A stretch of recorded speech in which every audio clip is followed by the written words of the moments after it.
The bathroom door at McDonald's on Crenshaw Boulevard wouldn't budge a knot because it was broken, but because 3 teenage boys had wedged a mop handle through the exterior handle while Jasmine Washington was trapped inside.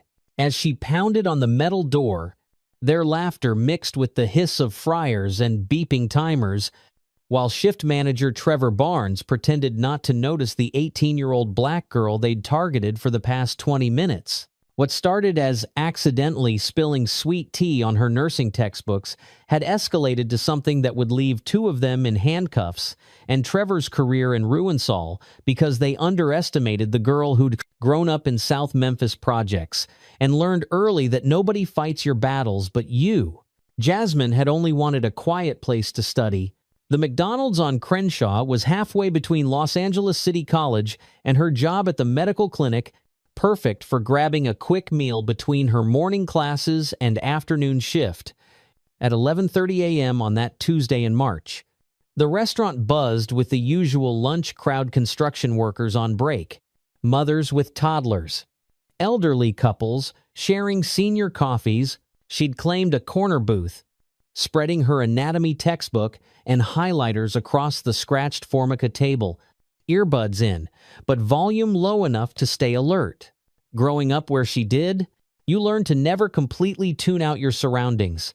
The trouble started when she'd gone to refill her Diet Coke. 3 boys white, maybe 17 or 18, wearing Fairfax High Letterman jackets occupied the booth adjacent to hers. One had his feet propped on her textbook. "Excuse me," she'd said, voice steady but firm. "That's my book." The tallest one, bleached tips and a face full of acne scars, smirked. "Oh shit. Sorry. Didn't know it was yours." He'd lifted his pristine Air Jordans slowly, deliberately knocking her highlighters to the floor. His friend snickered. The one filming everything on his phone stocky, Patriots cap backward zoomed in on her face. The third, skinny with braces, whispered something that made them all laugh harder. Jasmine had bent to collect her markers, jaw tight. "Just get through the day," she told herself. Same mantra that got her through high school in Memphis after her brother Marcus was shot. Through double shifts at Target to save for college. Through her first semester at LACC, where she was one of 12 black students in her pre-nursing program. She'd faced worse than privileged boys playing tough, but when she'd straightened up, sweet tea was spreading across her open textbook, a full 32-ounce cup accidentally knocked over by Patriots cap. The brown liquid soaked through pages she'd annotated for hours, destroying weeks of careful notes. The respiratory system diagrams bled into illegible smears. "Oops," bleach tips said. "Kyle's so clumsy. Kyle." Apparently Patriots cap. Shrugged with fake remorse. "My bad. Hey, at least it matches your..." He'd stopped, grinning wider. "Matches my what?" Jasmine's voice carried the particular stillness that preceded storms in the projects, the kind of quiet that made smart people step back. But these weren't smart people. "Nothing," Kyle said. "Still filming. Just saying. Brown on brown. You know?" The skinny one, braces, giggled nervously. "Yo? Tyler. Chill. Tyler." Bleached tips had a name now. Tyler, who thought this McDonald's was his personal kingdom, who'd probably never had anyone outside his bubble challenge him. Tyler, who was about to learn that some people's patience had limits forged in much hotter fires than suburban teenage boredom. "I need your manager," Jasmine said, gathering her ruined book. "Good luck with that." Tyler nodded toward the counter where Trevor Barnes, mid-20s, with a struggling goatee and shift manager badge, was very obviously pretending to check inventory on his tablet. "Trevor's cool? He doesn't hassle paying customers." The implication hung heavy. She wasn't a real customer, just someone taking up space. Jasmine had heard it before in department stores, restaurants, anywhere her presence was tolerated rather than welcomed. But she needed this study time. Her anatomy exam was in 3 days, worth 30% of her grade, the grade that would determine whether she kept her scholarship. The scholarship that was her only shot at becoming the nurse practitioner her community desperately needed. She'd walk to the counter, soggy textbook in hand. "Excuse me, Trevor?" He'd looked up with practiced indifference. "Yeah? Those boys just destroyed my textbook. I need. Did you see them do it?" His tone suggested he'd rehearsed this response. "Yes. They. Intentionally?" Jasmine had taken a breath. They knocked over. Accidents happen. This is a restaurant. Spills are common. Maybe study at the library next time? He'd already turned back to his tablet. "This book cost $90. They did it on purpose." Trevor had sighed like she was keeping him from crucial work. "Without video evidence, it's your word against 3 customers. I can give you some napkins. They're filming right now, for their personal use. I can't demand to see their phones." His smirk matched Tyler's perfectly. "Napkins are by the soda fountain." That's when Jasmine understood. This wasn't random teenage cruelty. This was orchestrated. Trevor and the boys were connected somehow. Maybe Tyler was his brother, cousin, or just a regular who made Trevor feel important by association. Either way, she was alone in this. She'd returned to find the boys had moved to her booth, their sneakers on her seats, her remaining belongings pushed to the floor. Her phone charger was missing. Her nursing manual, another $60 book, had fresh ketchup handprints across its cover. "You're in our spot," Tyler announced. "I was here first. Were you, though?" Kyle panned his phone across the empty table. "I don't see your stuff." That's when she'd noticed Braces wearing her purple phone charger around his neck like a trophy. Her dollar store charger that she'd saved for because the clinic job paid minimum wage, and every dollar counted. "Give me my charger." "What charger?" Braces touched it with mock confusion. "This is mine. It has my initials on tape on the plug. J.W. Tyler leaned forward. "Prove it." Something in Jasmine's expression must have shifted because Kyle lowered his phone slightly. Braces took a step back, but Tyler held his ground, mistaking her stillness for submission. "Here's what's going to happen," Tyler said. "You're going to leave. Now, this is our spot every Tuesday. Has been all semester. We don't want any trouble, but this neighborhood's gotten rough lately. All sorts of people who don't belong. Would hate for something to happen to your car in the parking lot. What do you drive? A Civic? Altima? Something with spinning rims?" Jasmine drove her aunt's 2003 Corolla with 200,000 miles and a passenger door that only opened from the inside.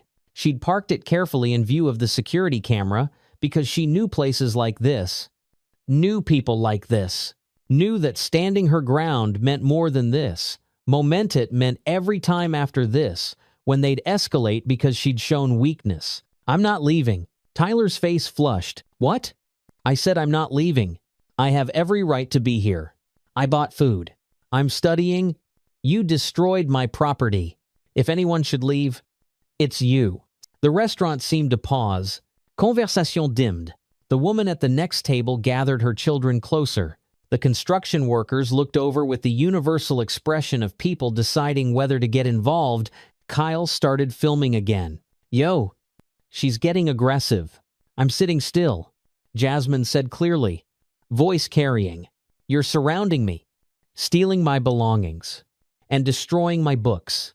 "Who's aggressive?" "Nobody's stealing," Tyler said louder, playing to their growing audience. "You're paranoid." "Typical." "Typical what?" He smiled slowly. "You know." She did know, had known since she was 6, and a store clerk followed her through Target while her white classmates pocketed candy. Known since middle school, when teachers assumed she was angry instead of focused. Known since her high school guidance counselor suggested community college might be more realistic.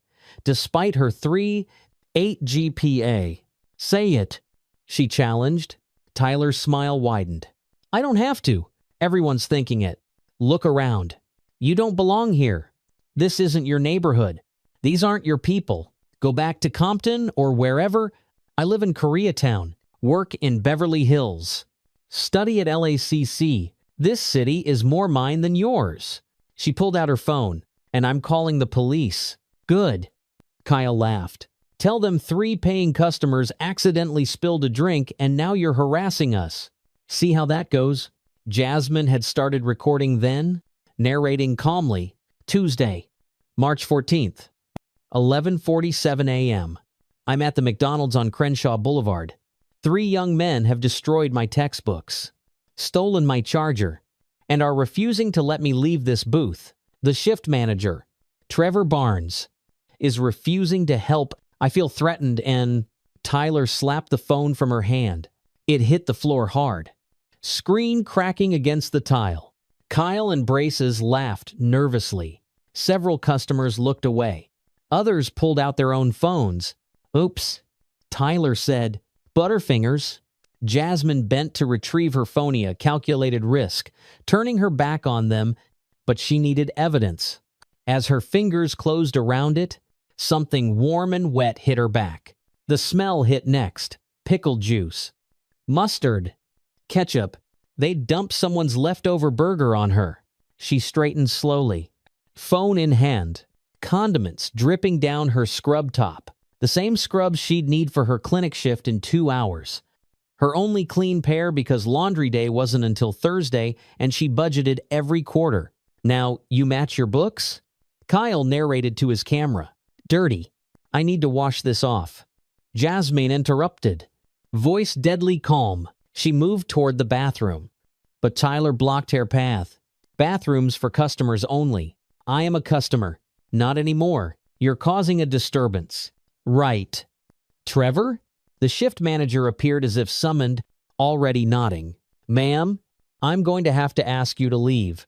You're disrupting other guests. They assaulted me. I saw you knock over their food when you bent down.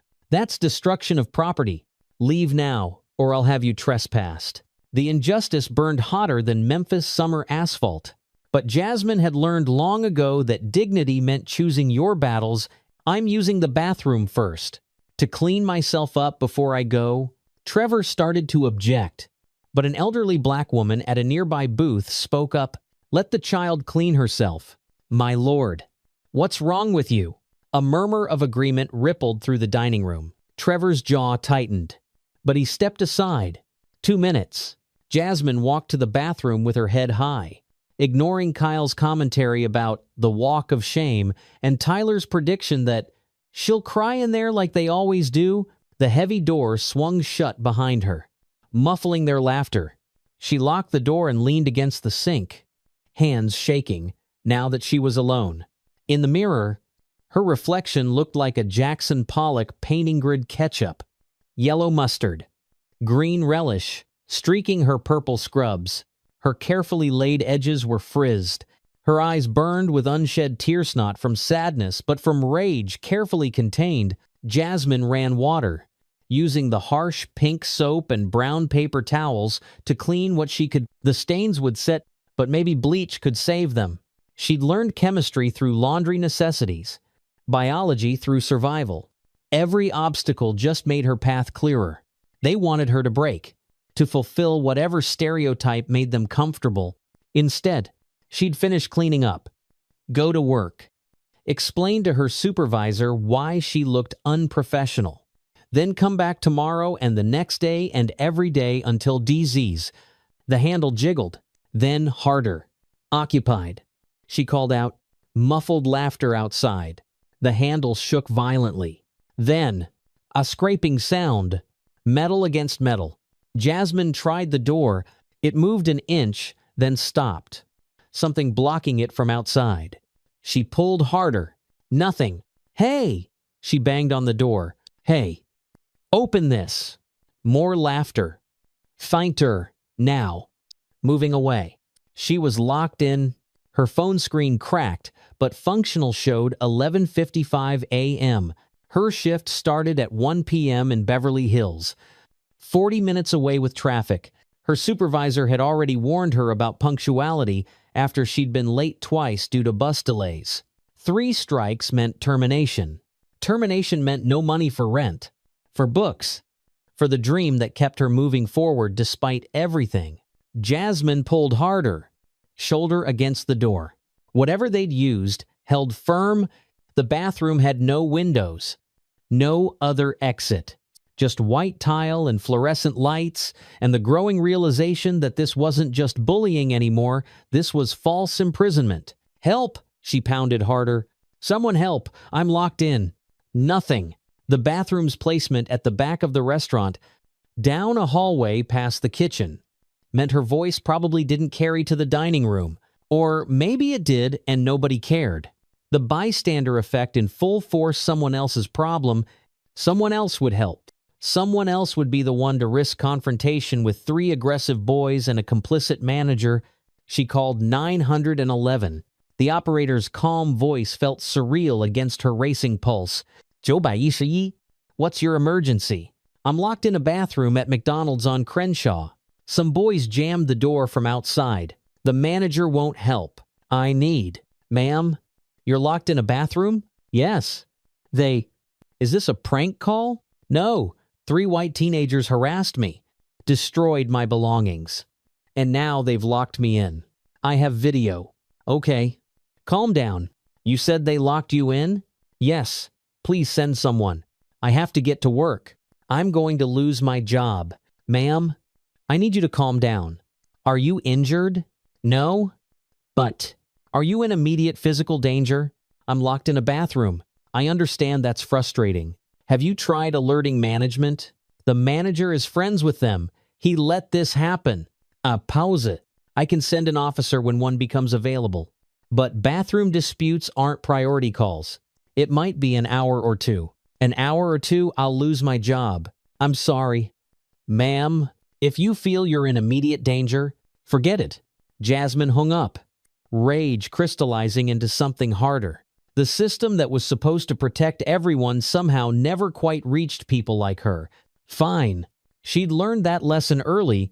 You save yourself or you don't get saved. She examined the door, standard commercial bathroom door.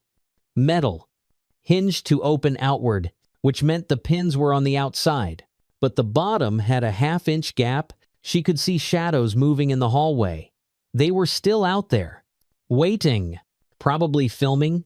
Jasmine looked around the small space. Paper towel dispenser, soap dispenser, toilet, trash can, mirror.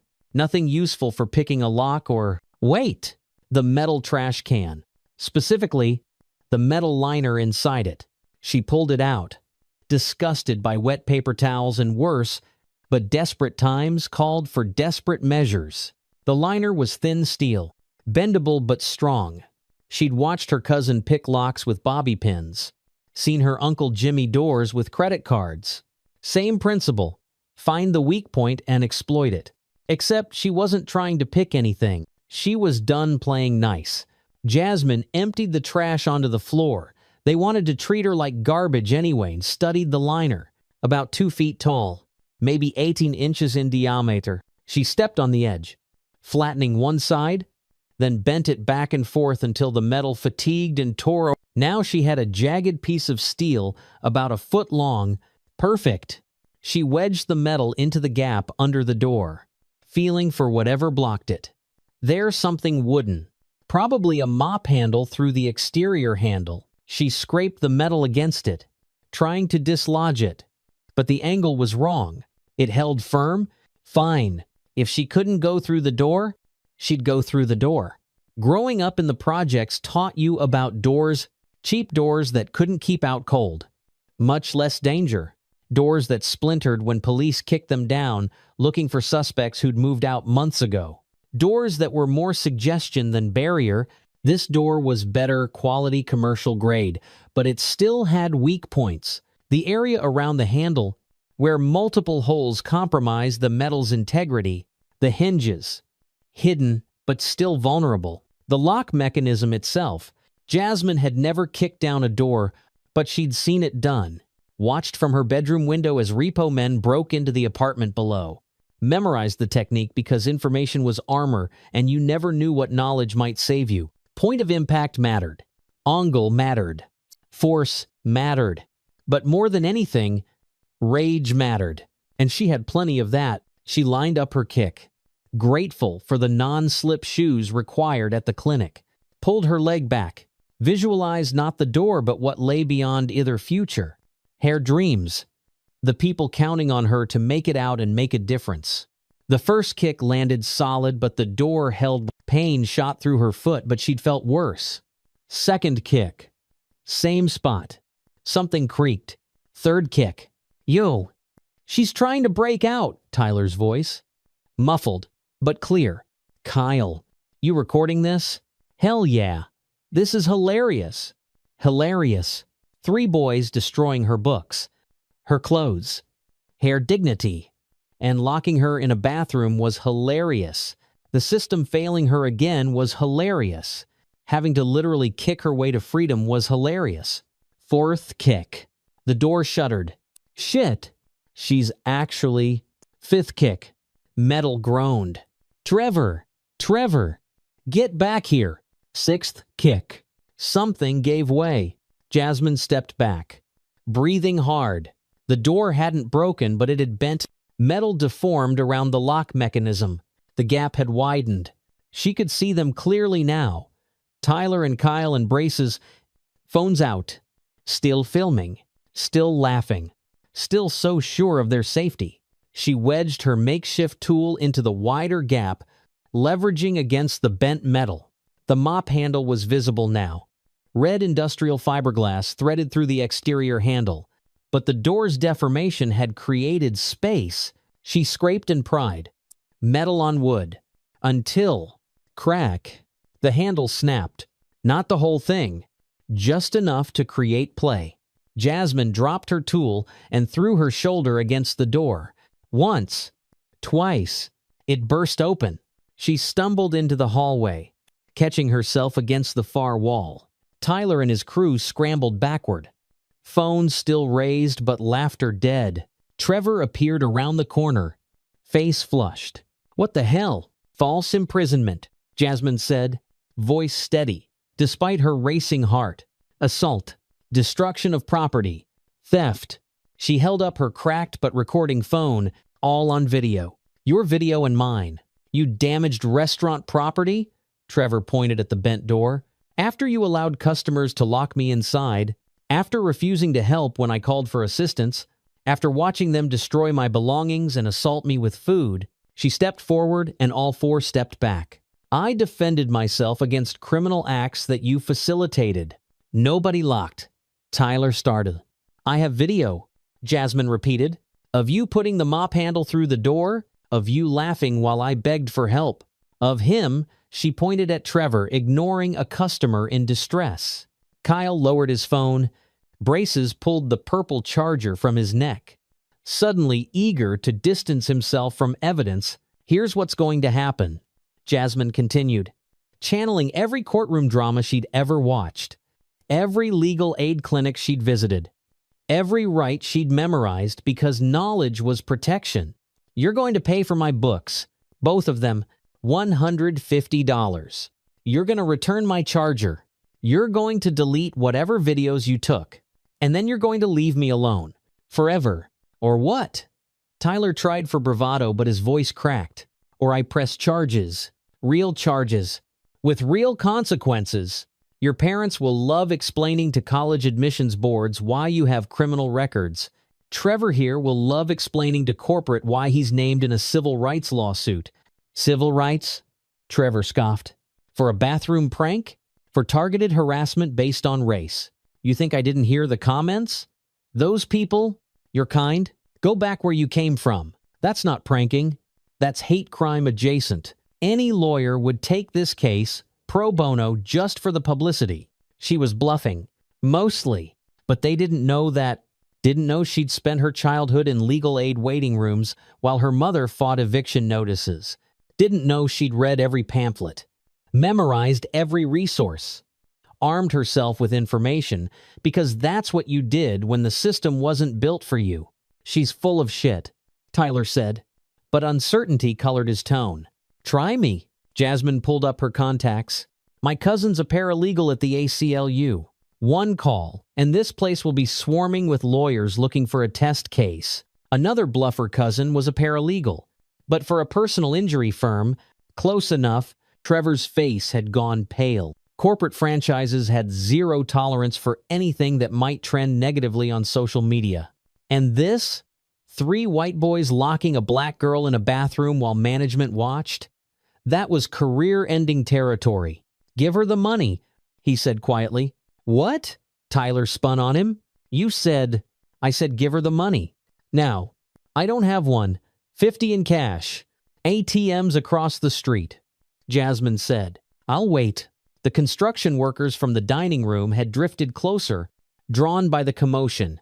One of them, a Latino man with cement dust in his hair, crossed his arms. "Everything okay, miss? Getting there?" Jasmine replied, not taking her eyes off Tyler. The man nodded. "We'll wait with you. Make sure nobody bothers you." 2 of his colleagues joined him, creating a subtle barrier between Jasmine and the boys. The elderly black woman from earlier appeared with her walker, moving slowly but deliberately. "I saw the whole thing," she announced. "Recorded some too. These boys have been terrorizing people for weeks." About time someone stood up. More witnesses emerged. The young mother who'd gathered her children, a delivery driver who'd been refilling his soda, a teenager in a Best Buy uniform who'd been eating alone, all holding phones, all having recorded different angles of the same story. Tyler's face cycled through emotions: anger, fear, calculation, defeat. "Fine, whatever. Come on." He stalked toward the exit, Kyle and Braces trailing. Trevor started to follow, then turned back. "The door. Bill them," Jasmine said. "They broke it when they locked me in." Or, "Bill me, and I'll see you in court. Your choice." He left without another word. The construction worker smiled. "You need a ride to work? You mentioned? I've got my car. But thank you." She checked her phone. 12:15 p.m. If she left now, drove fast, changed in the clinic bathroom. "Thank you all for stepping up. Should have stepped up sooner," the elderly woman said. "We all saw them harassing you. Nobody wanted to get involved until you forced the issue. That's on us." The others murmured agreement, shame mixing with admiration. The bystander effect in reverse. Once one person acted, everyone remembered their conscience. Jasmine gathered her destroyed books, her reclaimed charger, the dignity they'd tried to steal. Her scrubs were ruined, but her spirit wasn't. She'd stood up to worse and survived. Would continue surviving until surviving turned into thriving. The boys were crossing the street to the ATM, heads down, probably already spinning the story for their parents. Tyler kept glancing back like he couldn't believe this was happening, like the world had tilted off its axis because one black girl refused to play her assigned role. Good. Let him feel off balance. Let him question every assumption that made him think he could treat people as less than human. Let this moment follow him into every space he thought he owned. One of the construction workers held the door for her, as more witnesses gathered, sharing contact information, offering to testify if needed. The community that had watched in silence now rallied in support, understanding too late that injustice witnessed was injustice enabled. Jasmine stepped into the Los Angeles sunshine, breathed deeply, and waited. She'd make it to work on time. She'd explain her appearance. She'd study with water-damaged books and bleach-stained scrubs. She'd continue her path toward becoming the healer her community needed. But first, she'd collect what was owed. Every dollar a declaration. I matter. I belong. I refuse to be erased. Across the street, Tyler fed bills into the ATM while Kyle filmed traffic, and Braces studied his shoes. They looked smaller somehow, diminished by the simple act of being held accountable. The elderly woman settled onto a bench beside Jasmine. Walker positioned carefully. "You remind me of myself. Back in the sit-in days.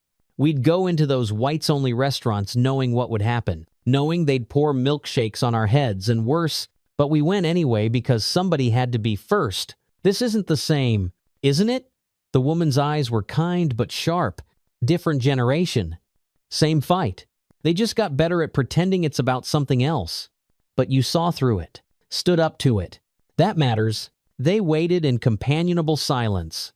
watching three boys learn that accoutrements meant consequences. The sun climbed higher, traffic flowed, life continued. But something had shifted in that McDonald's, something small but significant. A young woman had refused to be diminished. A community had remembered its courage, and three boys who'd thought the world was theirs to terrorize had discovered that some people fight back. Tyler crossed back slowly. Cash in hand. Defeat in every step. His future stretched ahead: college, career, family. But this moment would linger. The day he learned that privilege wasn't armor, that cruelty had costs, that the girl he'd tried to break had bent him instead. Tyler counted the bills twice before holding them out, his hand trembling slightly. $150 in 20s and 10s, wrinkled from the ATM, but legal tender all the same. Jasmine took the money without touching his fingers, counted it herself, then folded it carefully into her pocket. Around them, the witnesses remained. Phones still documenting this moment of accountability. The videos, she said. Delete them. Now.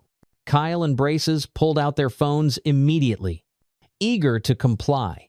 Now that their ringleader had fallen, Tyler hesitated, jaw working like he wanted to argue. But the construction worker took a step forward, and he thought better of it. Show me. Jasmine insisted. Recently deleted folder, too. They held up their screens, swiping through photo albums and trash folders until she was satisfied. Three boys who'd thought humiliation was entertainment were learning how it felt from the other side. We good now? Tyler's voice aimed for dismissive, but landed on desperate. No. Jasmine met his eyes. We'll never be good, but we're done. Unless you try this again with anyone else. Then every video taken today goes viral. Understood? He nodded once, sharply, then turned on his heel. Kyle and Braces scrambled after him, their retreat watched by a dozen phones and twice as many eyes. They climbed into Tyler's BMW. Of course, it was a BMW peeled out of the parking lot, tires squealing in impotent rage. The elderly woman chuckled. Boy's gonna tell his daddy some sob story about being persecuted.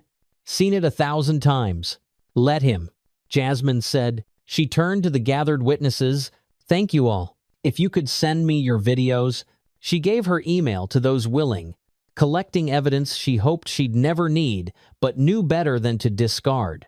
Protection came in many forms. 12:25 p.m. If she drove aggressively, she might make it. Jasmine hurried to her Corolla, the one with the temperamental passenger door and the engine that needed coaxing on cold mornings. Not spinning rims like Tyler had assumed, just reliable transportation that got her from point A to point B to point C in her endless circuit of survival. The engine turned over on the second try. She pulled into traffic, mind already shifting from confrontation to navigation. Surface streets would be faster than the freeway this time of day. Her ruined scrubs would have to dono time to stop at home. Maybe she could rinse them again in the clinic bathroom. Borrow a lab coat to cover the worst stains. Her phone, cracked screen catching the light, showed a text from her supervisor. Staff meeting at 1:15. Don't be late.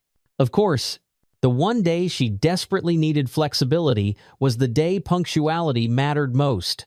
Jasmine pressed the accelerator, weaving through traffic with the skill of someone who'd learned to drive in Memphis, where turn signals were suggestions and lanes were theories. At red lights, she rubbed at the stains on her scrubs with wet wipes from her glove compartment.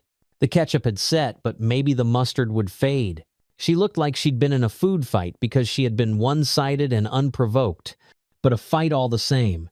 12:40 p.m. Olympic Boulevard was gridlocked. Jasmine cut through side streets, navigating by memory and instinct. Her anatomy textbook lay on the passenger seat, pages rippled with sweet tea damage, but still partially readable. $150 would buy replacements, but not the hours of notes in the margins, the highlighted passages that made sense of complex systems, the knowledge already absorbed now blurred beyond recognition. But she'd survived worse losses. When their apartment flooded senior year of high school, destroying everything on the ground floor. When her laptop died 2 weeks before finals, with no money for repairs, when her brother's death meant moving mid-semester, starting over in a new school where her grief was mistaken for attitude. Each setback had taught her the same lesson. Forward was the only direction that mattered. 12:52 p.m. The Beverly Hills Medical Clinic came into view, its beige stucco and tinted windows promising air conditioning and the controlled chaos of scheduled suffering. Jasmine pulled into the employee lot, grabbed her badge and damaged books, and Sprint walked to the entrance. "Girl, what happened to you?" Denise, the receptionist, looked up from her computer in horror. "Long story. Is Dr. Patterson in her office? Staff meeting got pushed to 1:30. You got time to..." She gestured at Jasmine's appearance. "Thank God!" Jasmine rushed to the employee bathroom, stripping off her ruined scrubs and attacking the stains with paper towels and hand soap. The harsh lighting revealed what she'd looked like facing down Tyler and his crew food stained, disheveled, but unbroken. She'd stood in that McDonald's hallway like an avenging angel dressed in condiments and determination. Her spare scrub top was in her locker, wrinkled but clean. She changed quickly, finger-combed her edges back into submission, applied lip gloss to feel human again. The face in the mirror looked tired but triumphant. She'd won not just the money or the principle, but something deeper, the right to exist in public spaces without apology. 1:05 p.m. Jasmine clocked in and dove into her duty-spulling files, updating charts, prepping examination rooms for the afternoon appointments. The familiar routine soothed her rattled nerves. Here, she was competent, valued, necessary, not a target or a problem, but part of the solution. Jasmine? Dr. Patterson appeared in the doorway, all silver hair and sharp eyes. "Everything all right? You seem energized." "Yes, ma'am. Just had an interesting lunch break." The doctor studied her for a long moment. "If you need to talk, I'm good. Thank you." And she was better than good. She'd stood up for herself without losing herself, fought back without becoming what they'd accused her of being. That was its own victory. The staff meeting covered new insurance procedures and scheduling software. Jasmine took notes on her phone. Cracked screen, making it harder but not impossible. Everything was harder but not impossible. That could be her life's motto. By 3 p.m., the clinic hummed with its usual rhythm. Elderly patients complaining about copays, young mothers juggling toddlers and paperwork, workers' comp cases speaking broken English and broken Spanish to whoever would listen. Jasmine moved between them all, translating when needed, comforting where possible, being the bridge between suffering and healing that she'd someday become fully. Her phone buzzed. Unknown number. "This is Tyler's father. I understand there was an incident today. I'd like to discuss this like civilized people. Perhaps we could meet and..." Jasmine deleted the voicemail without listening to the rest. Civilized people didn't lock teenage girls in bathrooms. Civilized people didn't stand by while others were humiliated. Whatever Tyler's father wanted to discuss, she had no interest in hearing. Another buzz. Text this time. "This is Trevor. I've been terminated from McDonald's. Thanks a lot. Hope you're happy. Ruining people's lives." She wasn't happy, but she wasn't sorry either. Trevor had made choices. Now he was experiencing consequences. That wasn't ruining lives. That was justice adjacent. The best approximation available in an imperfect system. By 5 p.m., more texts had arrived. One from Kyle. "I am sorry. Peer pressure is real." No excuse, but wanted you to know. Delete. One from an unknown number with a video attached. The elderly woman's recording of Tyler admitting they'd targeted Jasmine because "this neighborhood's gotten rough lately." Evidence for the file she hoped never to open. One from her mother. "Baby, Mrs. Washington from church saw you on someone's Facebook. Says you were brave today. You okay?" That one she answered, "I'm good." "Mama, tell you tonight." The story was already spreading, morphing with each telling. By the time it reached her mother's church, Friends, she'd probably kicked down the door with a single blow and made the boys weep for mercy. Not far from the truth. Honestly, they had begged with their retreat, their deleted videos, their crumpled privilege. 6:30 p.m. Last patient filed out. Jasmine stayed late, sanitizing exam rooms and restocking supplies, partly for overtime pay but mostly for the meditative quality of creating order from chaos. She thought about her anatomy exam Friday. Her textbook was ruined, but knowledge remained. She'd find a way. Always did. Still here? Dr. Patterson paused by the supply closet. Don't burn yourself out. Nursing school is a marathon, not a sprint. Yes, ma'am. Just finishing up. Jasmine, the doctor's tone shifted. I heard about what happened today. Denise has a cousin who was at that McDonald's. Small world. Or maybe just interconnected communities sharing survival stories. I handled it.